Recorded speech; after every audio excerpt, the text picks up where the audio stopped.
लो जी नहीं दोबारा दोबारा चलेंगे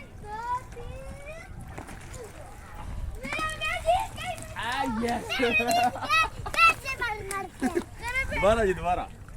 देखते कौन जीता है देख ये वालेकुम सलाम वाला बहुत बड़ा पत्थर चुकता है मेरा ऊपर क्या देखो अरे जी तेरी यस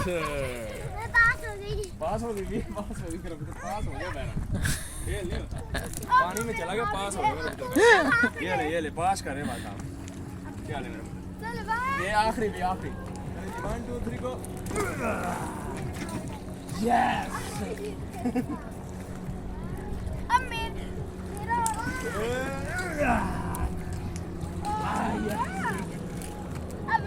चल भाई अब आखिरी देखना चल भाई यस मेरा पुत्र पास हो जाता है लेकिन थोड़ा से बड़ी मुश्किल से पास होता है ये ले लो मेरा पुत्र ये ले लो देखो वो बड़े पत्थर चुकता चेक करो ये देखियो गो ओ अंकल ने नहीं माना यार पत्थर अंकल ने शेयर नहीं बात करे